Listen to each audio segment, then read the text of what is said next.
Welcome again to our YouTube channel, The Journey with Rose. And here we are again. And this time, we will interview each other. But first, I will interview first George. Hi, George. How are you? Very well, thank you. How are you, Rose? I'm very great. Star. Okay. Are you ready for my personal questions? I'm as ready as I'll ever be. Go ahead. Okay. Hope you're ready for this. Okay. Um, my question first is, why did you choose Filipina over someone local? Wow, that's a big question to start on. I didn't go out of my way to choose any particular race or nationality at all. I always thought that if it's a very important decision, you shouldn't limit yourself geographically or in any way, really. And so maybe when I was younger, I did restrict and think that someone more local to me, that's more logical and more realistic. But yeah, as I grew older in my 20s, I realized that didn't have to be the case. And I explored all the opportunities to me. Yeah, at very early stages, got to know a few different people. Um, I don't like to generalize, but I think it is true that I see a lot of good qualities in Filipino people. And I think it just happens. When it just happens, it just happens. And I came across an amazing person, the same person who's talking to all of us right now and to me.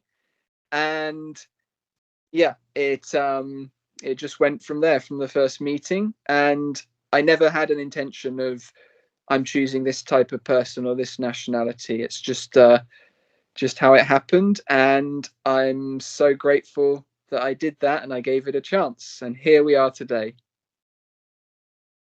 Wow. Thank you. You're welcome. Um, okay. Please click like first and subscribe before we continue.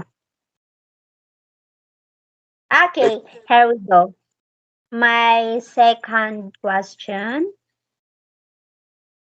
Wait, I'm not ready. Okay. Which aspect of Filipino culture did you find the most shocking or different during your first visit here? Mhm. I did my best to learn a bit about the country before visiting. Learn a lot, really, learn as much as I could. I've also visited different parts of Asia before, maybe not like the most obvious ones, like including a trip to Nepal. Um, but the most shocking thing, it's probably the inequality. Rather than maybe the people who are very poor or that some people have a very simple life, it's more the contrast and how you can have people living very different types of lives very close to each other.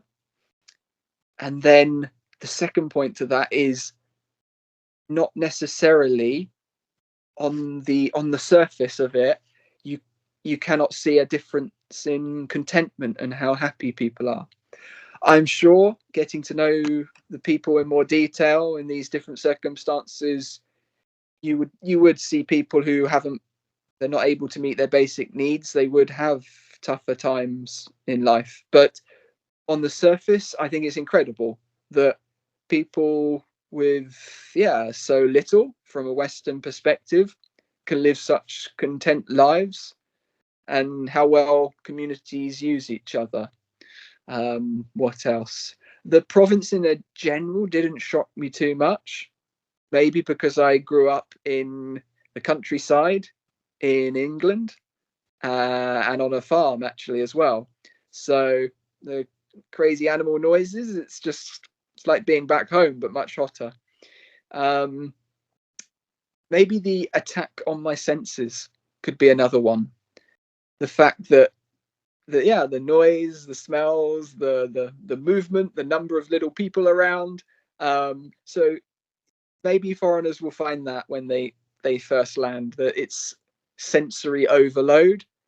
But as long as you don't freak out, you'll be amazed how versatile and adaptable the human body can be. You just get used to it.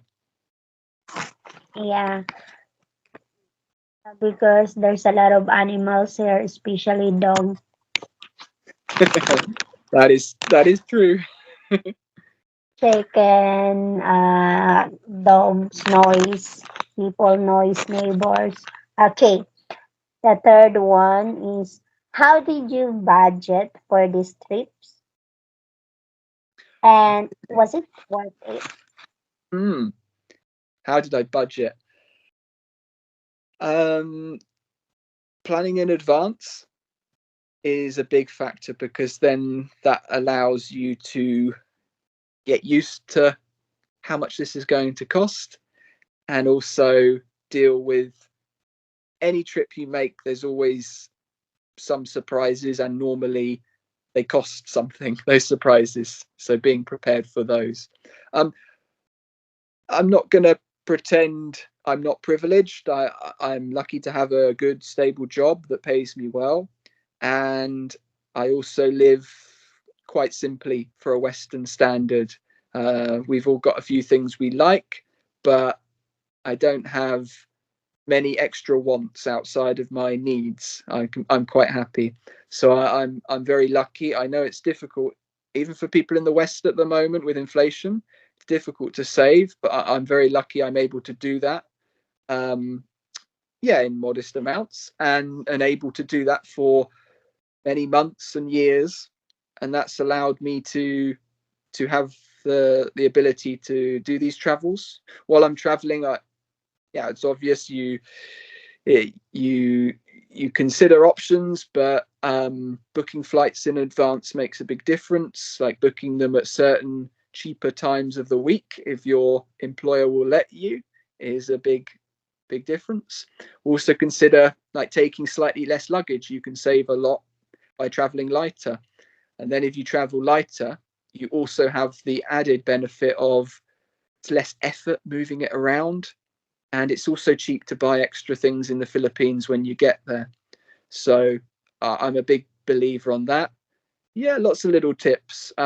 Just packing a bit of food for your journey. You're going to have to buy something along the way, but that gives you a head start. Yeah, coming prepared. Booking some other travel in advance as well sometimes saves you a bit.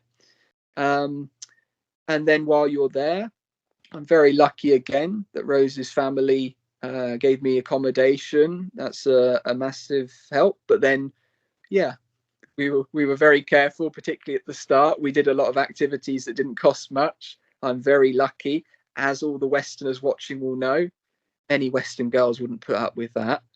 Some would, but a lot wouldn't. So I'm very, very grateful that Rose will. Um, and I think we both believe and we show to each other that you can have a lot of fun without it. But it's also, yeah, important to realize that there's so many great things to do in the Philippines, which they still cost money, but they're so much cheaper than the Western alternatives that it's important to do them there. They're good value, and you should budget in advance for that. So yeah, that's a little bit about how I've budgeted. Your flights outside your accommodation will be a big part. And then when you're there, even though it's inflation's affected Philippines as well, it's a lot cheaper than a Western country. So that helps out a lot. We can maybe do a separate video on this in more detail at another time. But Rose is dying to ask question number 4. I can tell. So go ahead. Yeah, I miss the our first meeting.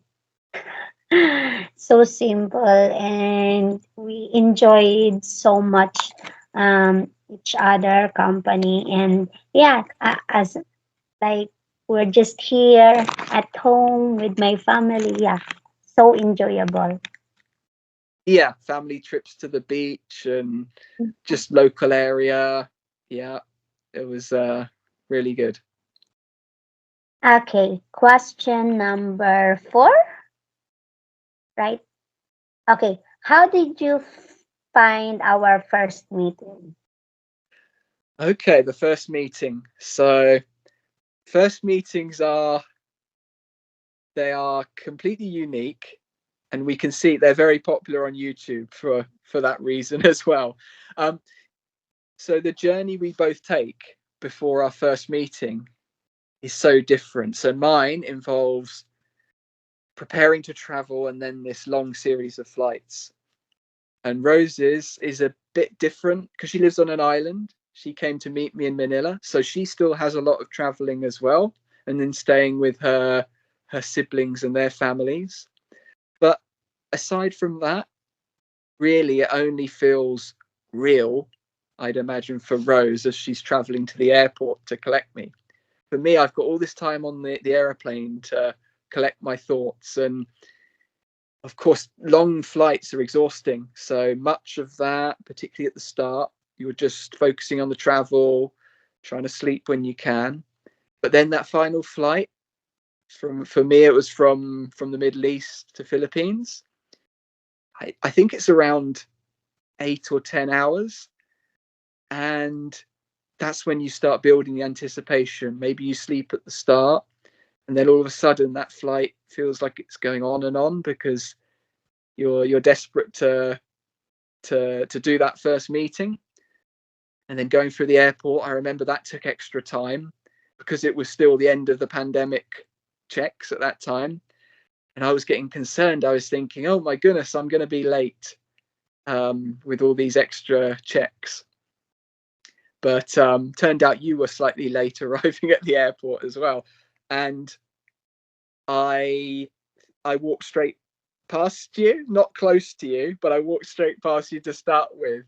And I think you maybe noticed, whereas I didn't. I didn't notice what I'd just done. But I realized I'd gone the wrong way, and I sort of turned round. And as I came back to where you were, I thought this is around the area. And I was just about to maybe look at my phone, make sure I'm in the right place.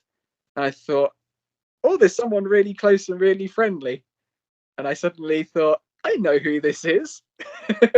And I realized that you had found me before I knew you were there. So yeah, and then of course it was evening, so it was dark, but no, it was so I felt the rush of adrenaline and excitement in my body, and yeah, so grateful. It's a unique thing to have someone waiting for you, so excited the other side of the world, and yeah, we've been here ever since. Yeah, I miss that. And when you are on the gate, yeah, I noticed you already. Even you're wearing a cap. Yeah, well Then spotted. I run to you, right? Yeah. Okay. Um, this is very serious question, Char. Okay. Do you regret falling in love with Filipina? But do I regret falling in love with a Filipina? Yeah. Absolutely not. No. It's outside of the norm. So you are aware you're doing something different. You will get signals from people, your friends and family. You're lucky, most of them will be a mixture of positive and surprise. If you're not so lucky, you'll get more questioning and more concern. Um, I was fairly lucky. Most people were supportive and surprised. Um, and there's extra things to do with documents.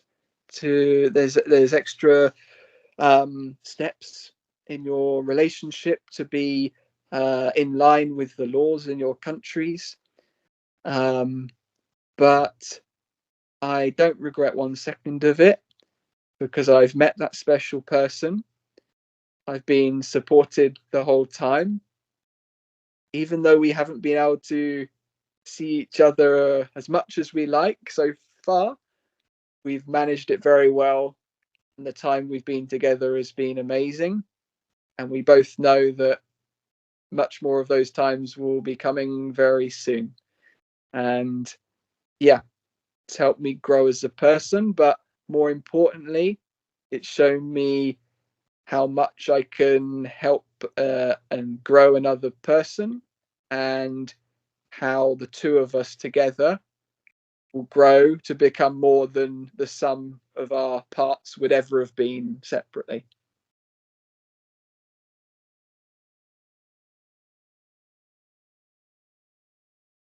And we also sometimes just play around and joke, and we don't talk quite so seriously. So we mix it up with some messing around and being kids, particularly the little one I'm talking to. She can be a right little kid when she wants to. Yeah, thank you for all your answer. It was so, yeah, for me, it's a lovely messages for me when you answer the last question.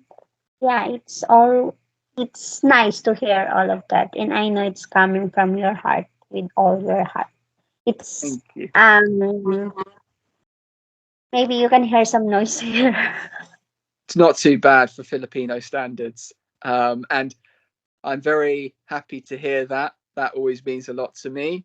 And also, in this case, I'm hoping the audience gains something along the way as well, because without those guys watching, maybe we wouldn't spend the time and effort to make these videos so detailed. So we appreciate that a lot. Drop a comment if you have anything to add. That I've given the answers today, so I can guarantee you my answers weren't perfect, and you guys will have some extra things to add. So please go ahead.